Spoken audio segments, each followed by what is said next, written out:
It is 7:57 a.m.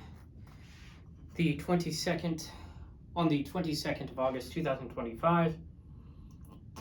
And we're continuing our look at the preliminaries of Dummett and Foote's algebra. So we're going to get into a few lemmas here. Lemmas and proofs. All that good stuff as usual. We'll see how far we can get with the time we've got, which is about an hour or so. Okay. So,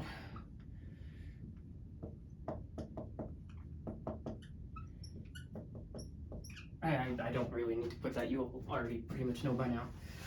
Just kind of force of habit, I guess. So, let's look at this one lemma, which in my lecture notes I labeled as lemma A. Basically, this is going to be left inverse implies injective.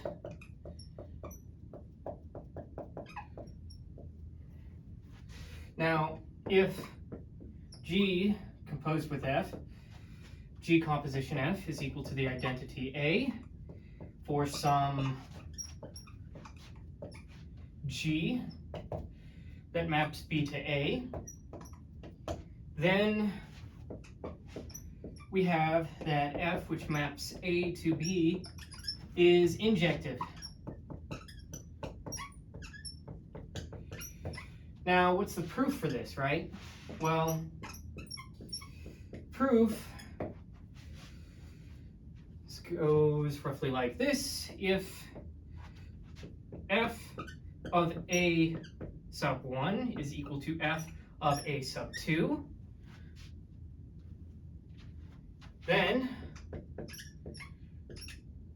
applying G to both sides yields A1 is equal to G composition F A of A1, which is equal to G composed composition F A sub 2, which is equal to A2. What does this mean more concretely? Well, distinct outputs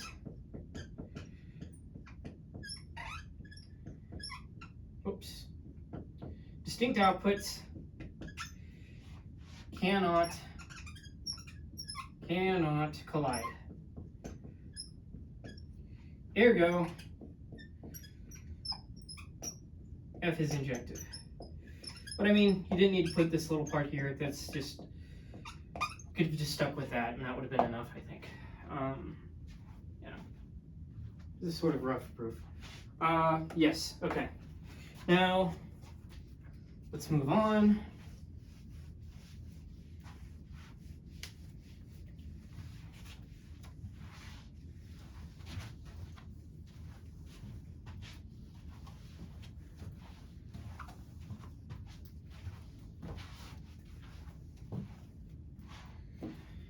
Lemma B.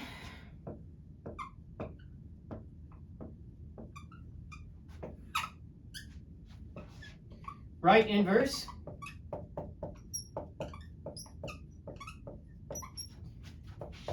implies surjectivity.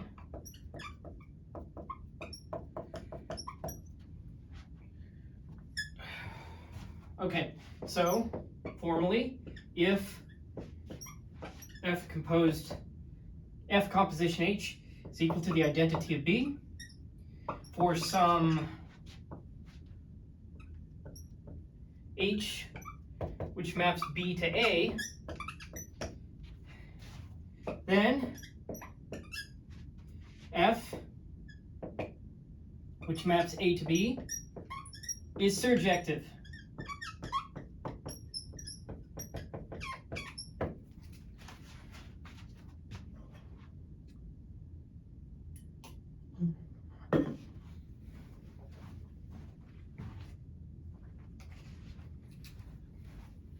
Now, proof of this, which we're going to go through fast. Like, whenever we get to actual big stuff, the proofs are going to get longer, of course, like they were proposition 2. But just for now, just bear with me. For any B within the set B, we have B is equal to F composition H of B, which is equal to F of H of B. And so this implies that B is hit by F. Ergo, surjective. Not B. Not B. B's not surjective. Surjective F is. Okay. Now, let's go to the next lemma. And there's an inherent epistemological structure that follows with lemmas and propositions and corollaries. Some people even pronounce corollary strangely. But anyway, lemma C, two-sided inverse is unique, and we're seeing variations in these lemmas of everything that we've already proven for the properties of proposition 1, which we discussed earlier. So, but helps to look at these from a different level of analysis. We're in algebra. No. But yeah, so if G sub 1, G sub 2, each are mappings from B to A, which both satisfy F composition G sub I is equal to the identity of B, and G sub I composition F is equal to the identity of A for I equal to 1, 2, then G sub 1 is equal to G sub 2. Now, the proof of this is as follows.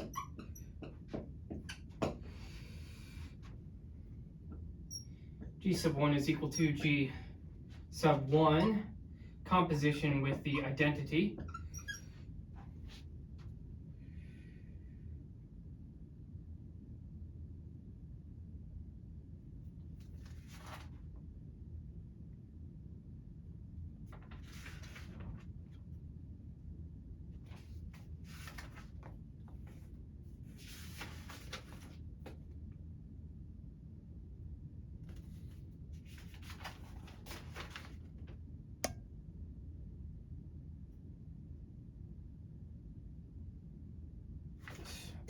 Just making sure I was doing things notationally correctly.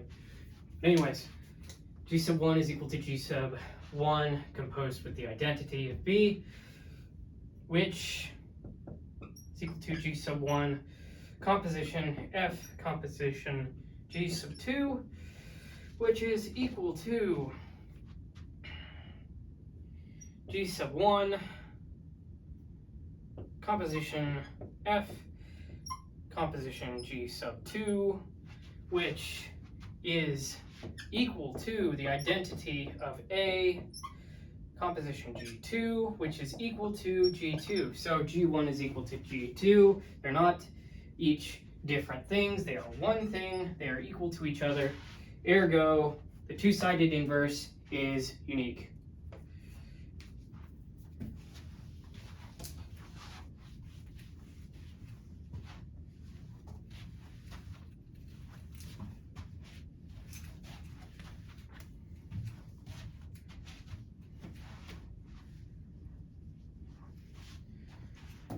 lemma D, which is a bit of a fiber test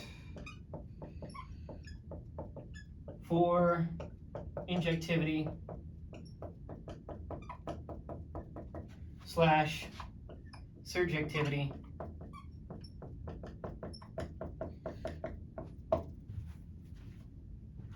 So let's let f be a function which maps A to B, set A to B, for the element little b within set big B, the fiber over B is the preimage of f of the singleton set containing only B, which is equal to the set of elements A within set A such that f of A is equal to B. Now, there are two cases. One, f is injective. If f is injective, then we have that every fiber has size at most 1. F is injective, and if every fiber has size at most 1, then F is injective. So F is injective if and only if every fiber has size at most 1. Second case, F is surjective.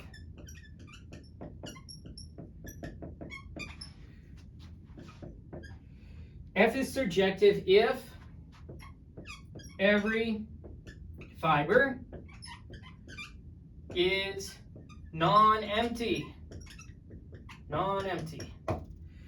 Every fiber is non-empty if F is surjective. So F is surjective if and only if every fiber is non-empty. What's the proof of this? Well, to boot, we have to deal with 1, and injective means no two distinct, and like I mentioned earlier, these things can be proven more formally. We're just shooting right through them to get to the main substance of the preliminaries before going into the main meat of the work, so to speak. So injective means no two distinct inputs share an output.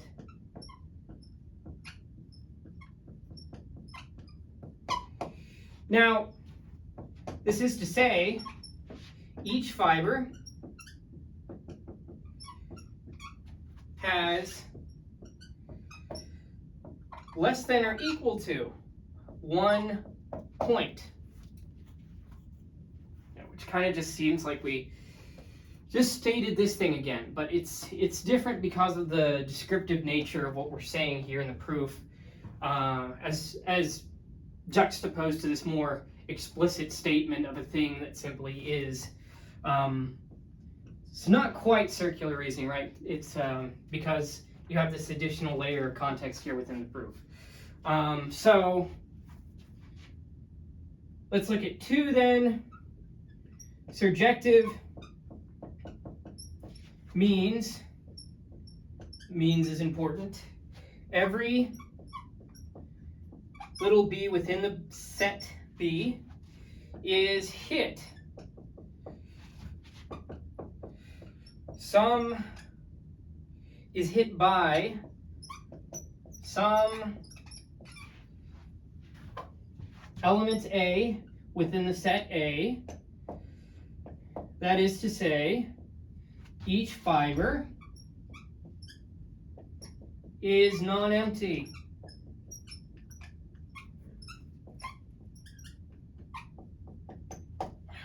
Righty then.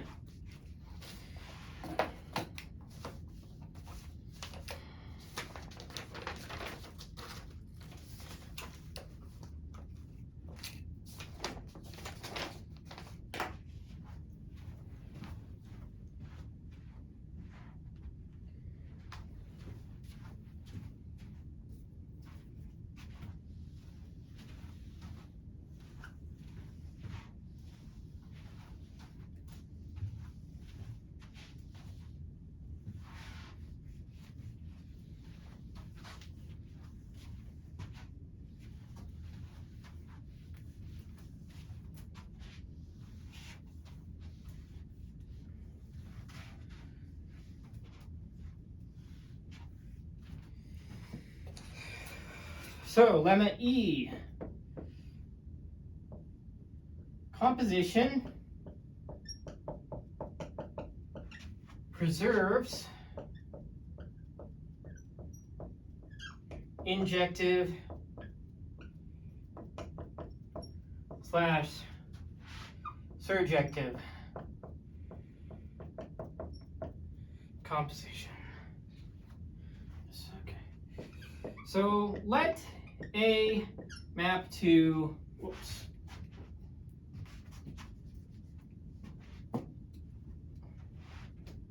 Let A map to B, map to, let B map to G, to C, A to B by way of F, B to C by way of G. Now, we have two cases here. If F and G are injective, then G composition F is injective.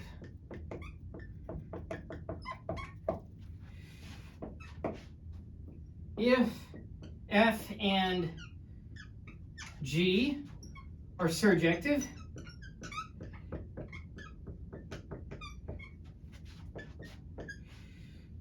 then we have that G composition F is surjective.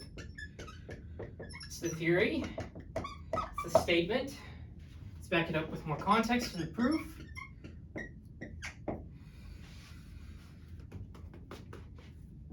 Greater level of context, that's the key. If G composition F of A1 is equal to, I guess you could just say G of F of A2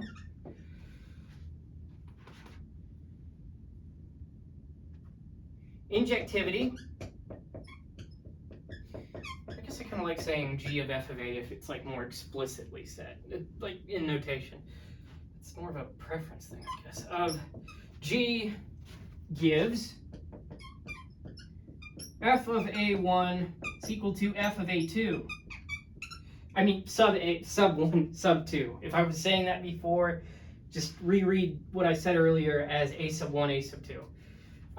So, what does this mean?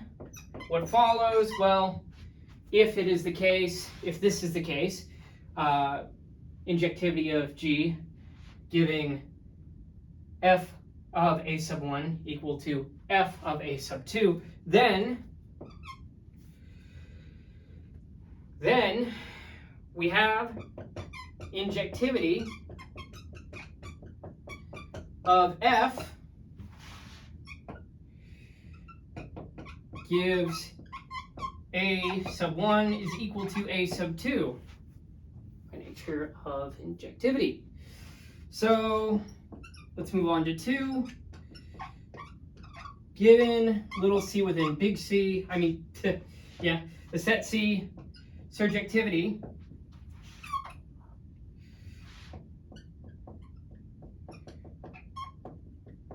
of G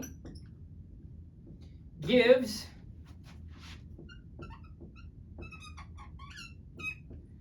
B is a set B in a set B with G of B is equal to C. Surjectivity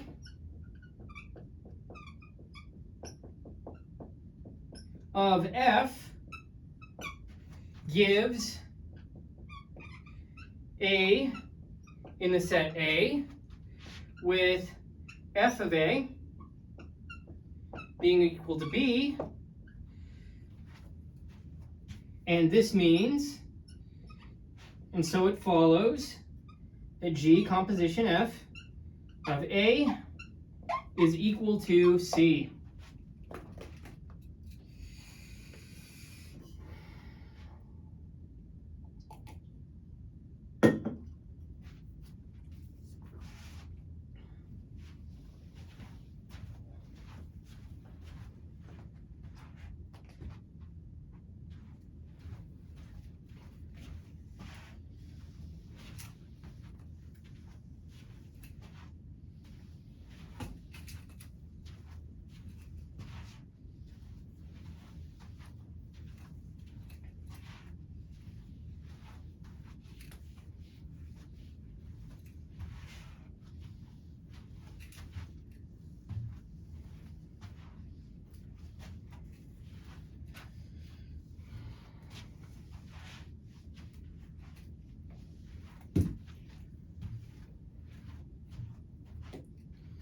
Now, corollary. Corollary F. Finite, pigeonhole, consequences. Consequences. Okay. If A, B, sets A, B are finite with the cardinality of A equaling the cardinality of B, and F being the map from A to B, then we can say two things. If F is injective,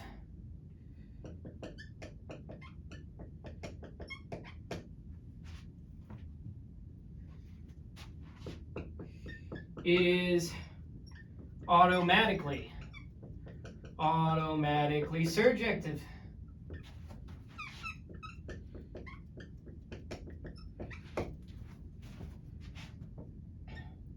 Two, if F is surjective,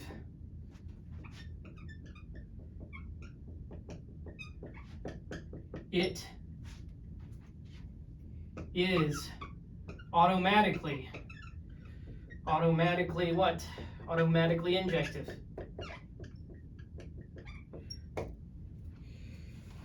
So what's the proof of that? What's a proof of that? There is a general the proof. It just so happens that we're rough sketching. So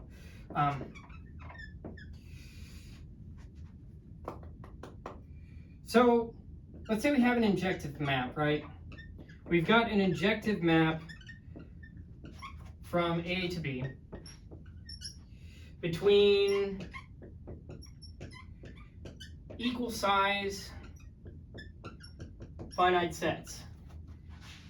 Equal sized finite sets.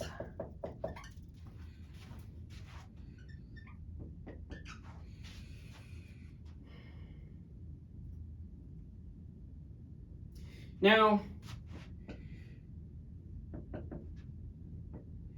if by injectivity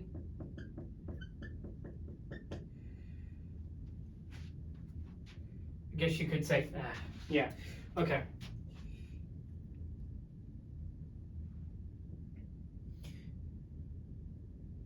Cannot miss any element of B. But it's not just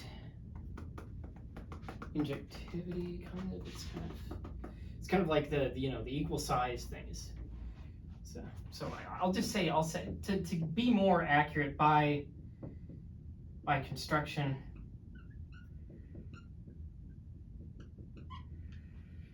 Okay, now surjective.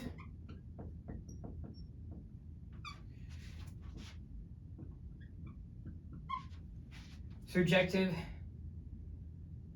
map from cardinality of A points, the number of points in the number of elements being the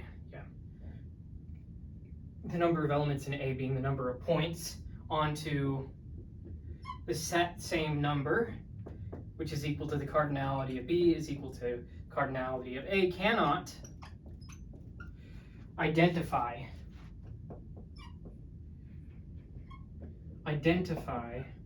two distinct inputs. And there was a lot more full proofs that we discussed earlier, but like I mentioned, rough sketch, ergo rough sketch. Okay.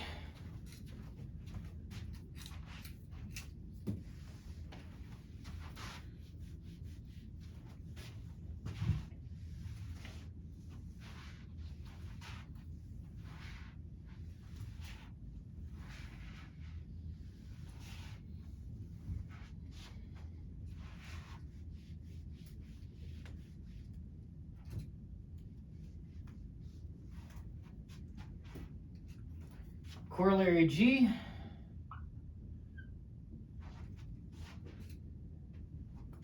bijectivity and the inverse map.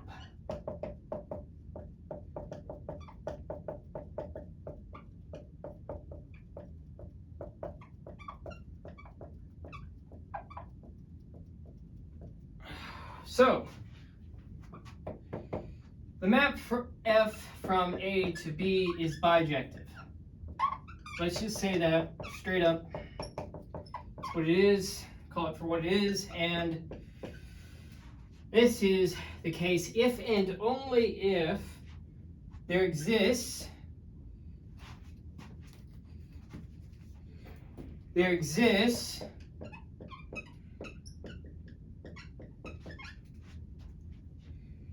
a unique, it's like a lot of flavors of saying the same thing, a lot of variations of saying the same thing. There's a unique pre-image of F, inverse of F, such that maps B to A with F composition, its pre-image equaling the identity of B. And the pre-image composed with F itself is equal to the identity of A.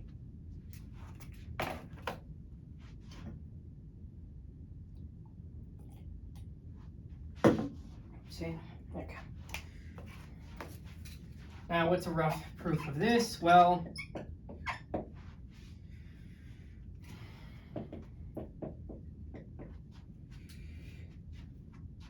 a bijection has both a left and right inverse. Lemma C, which we discussed earlier, and is way back here in my notes for whatever silly reason. No, I know the reason. It's just okay. In which we saw that two-sided inverse is unique. Bijective has both the left and right inverse. Lemma C, that two-sided inverse is unique, and that gives us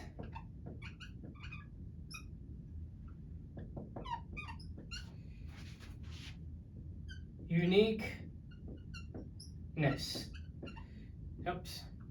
Uniqueness. So it's building on top of the thing right there. So we don't have to say it as explicitly because that's built into the structure of just saying lemma C gives uniqueness. Now, the other way. So, supposing that the inverse of F exists, lemma A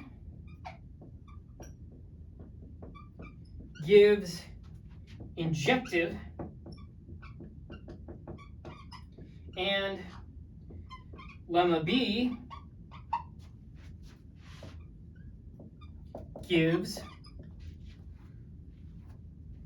surjective.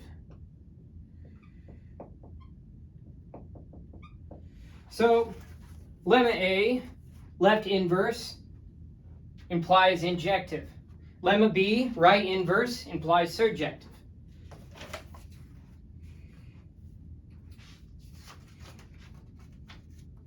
So we have it both ways.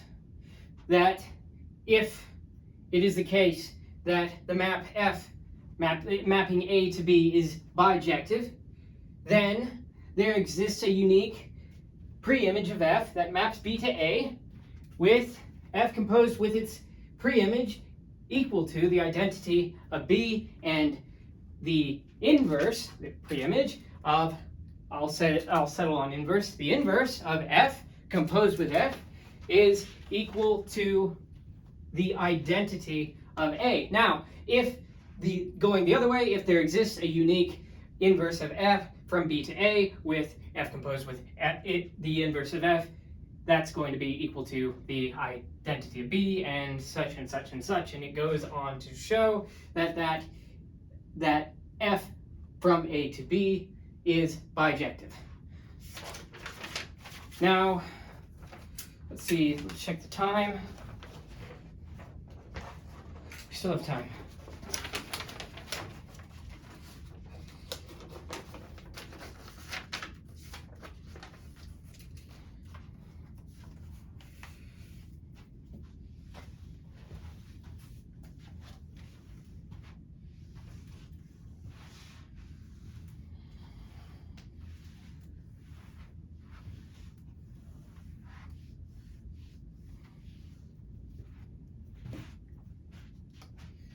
Proposition 2.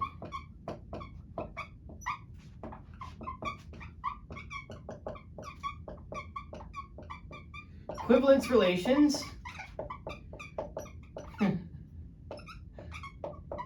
if and only if partitions correspond with partitions, I guess you could say. Have a correspondence.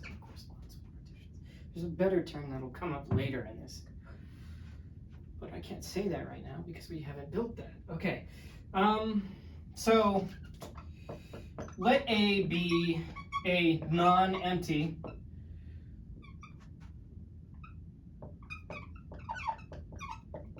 set. Then two cases follow if this relation, this squiggly line, tilde, is an equivalence relation on A, then the set of equivalence classes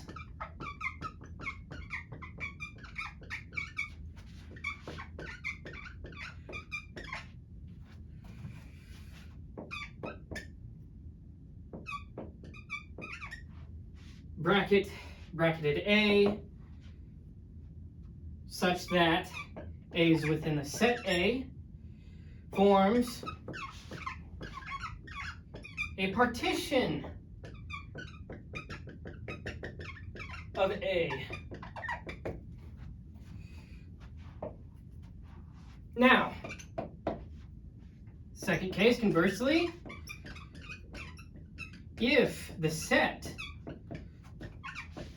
A sub I, in which I is an element of the set I, is a partition of A with each A sub I not equal to the empty set, not empty,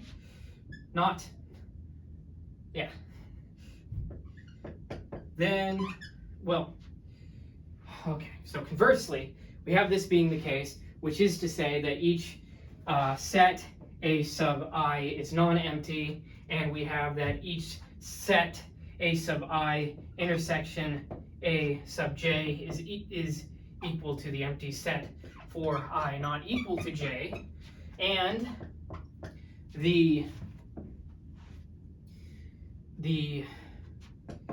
union in which I is an element of the set I, A sub I is equal to A. So all of these little instantiations unified equal the set A. And there's no overlap. It's empty, it's empty. If I said non-empty before on this, then just forget about that. Pay attention to what I write more so than what I say, I guess. So yes, that is proposition 2.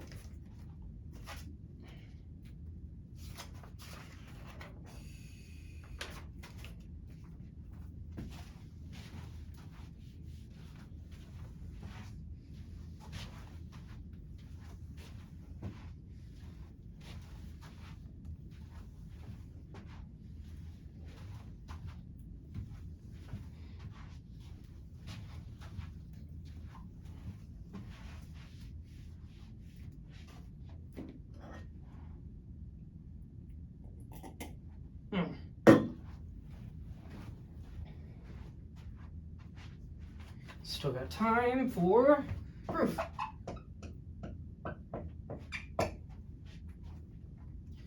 So, for an equivalence class, for an equivalence relation,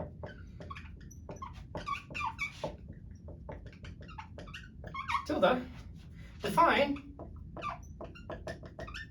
bracket A, equivalence class, to be equal to the set of elements x within the set A such that x has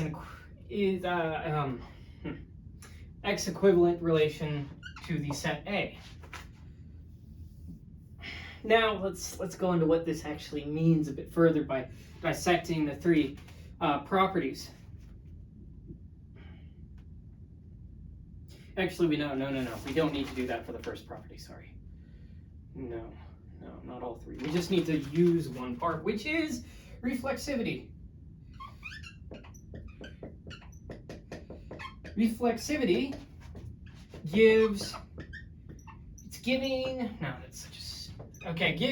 bracket A, so each class is non-empty. Isn't that nice? So if bracket A intersection bracket B is not equal to the empty set, if there is in fact something there, whoops, no, that's not an implication, that's a choice, I guess. Then pick x in the intersection. It's like there's something there. Well, then pick an arbitrary something that's there. Well, it's not completely arbitrary. It has to follow this. Well, pick x. Yeah, okay. Then it follows that when you do this, x equivalent relation, x tilde A and x tilde B. So the same equivalence relation. Well, an equivalence relation from x to A, from x and A, between x and A and between x and B. Then by symmetry, reflexivity and symmetry.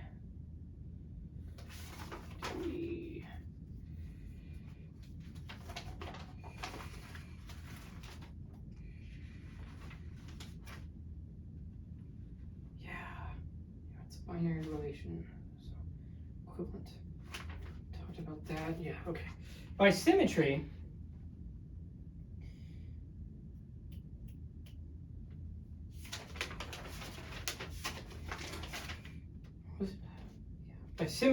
we have that the equivalence relation between x, A and x,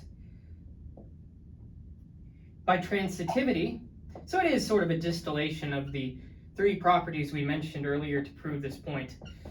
It's just that reflexivity popped up first, and I thought it was the only one because I wasn't paying attention, I guess. By transitivity with x, the equivalence relation between x and b, we get the equivalence relation between A and B.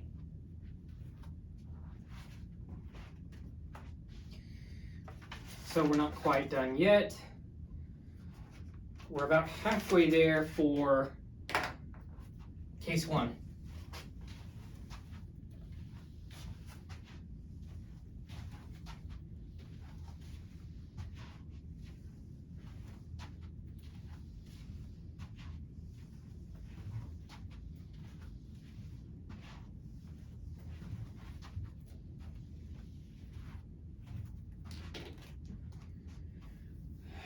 Now, by symmetry, we had the equivalence relation between A and X.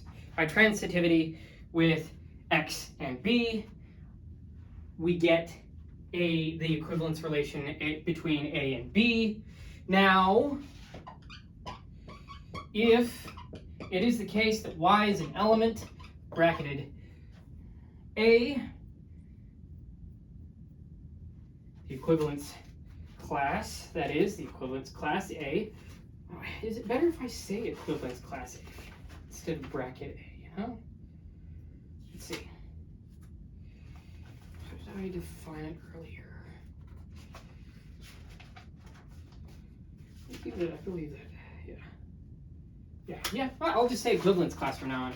If y is a member of the equivalence class A, then y equivalence relation A, equivalence relation B, hence y is within the equivalence class B. So, similarly,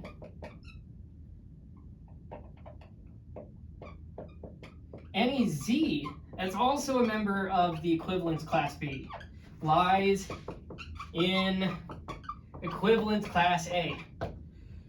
So, equivalence class A is equal to equivalence class B. Proving the classes are pairwise disjoint unless equal.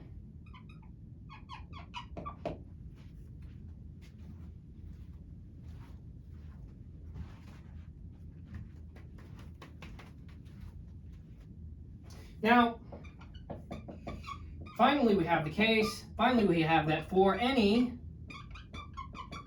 x within the set A, reflexivity gives x as an element of the equivalence class X. So, the union in which A is an element of the set A, equivalence class A is equal to the set A. The union of all of these equivalence classes is equal to A. So, what does that get us? The classes form a partition, which is what we wanted to show. As this is an arbitrary class.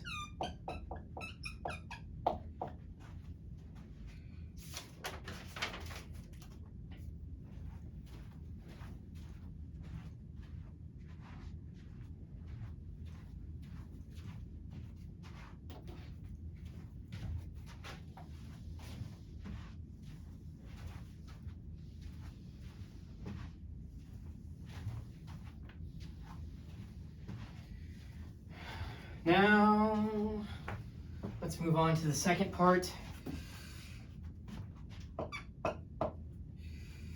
So, given a partition,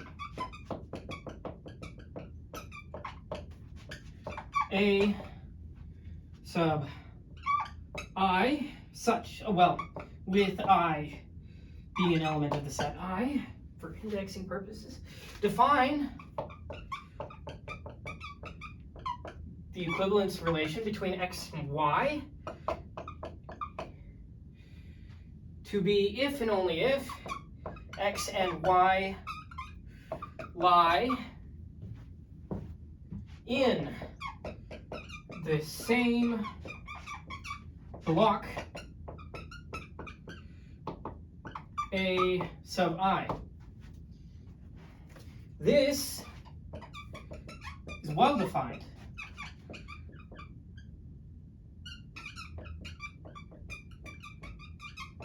Because blocks are disjoint and cover A. Now let's look into the three properties, prove that this thing is actually an equivalence relation. have the area abstraction. Let's get more concrete. If reflexive, each x lies in some a sub I. So x has an equivalence relation with itself. Now, for symmetric, what can we say about that? If x has an equivalence relation with y, they share the same a sub I. So y,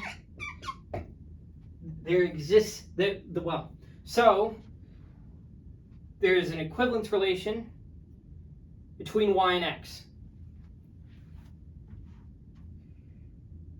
So equivalence relation between y and x. Okay, transitive. Can we say it's transitive? Well, if there's an equivalence relation between x and y and between y and z, then all three lie in the same a sub I. So there is an equivalence relation between x and z. Follows transitivity. Ergo, therefore, tilde is an equivalence relation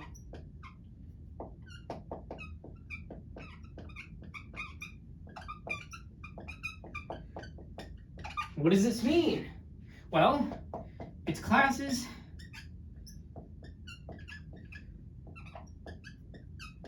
precisely blocks, partitions,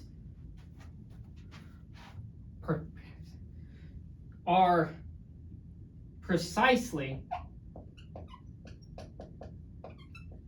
the blocks, which I'll use just kind of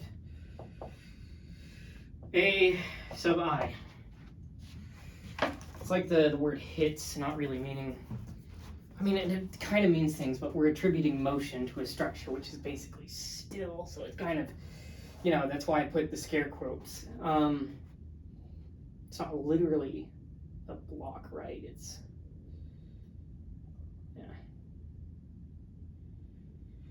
But this does go in line with what we were trying to show as a whole. Equivalence relations, those are equal to in structure partitions. And we'll see what that little line I said, equal to in structure, says more rigorously later on.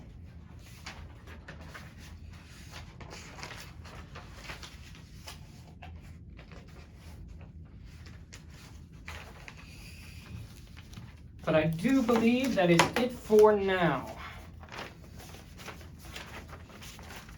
Yes.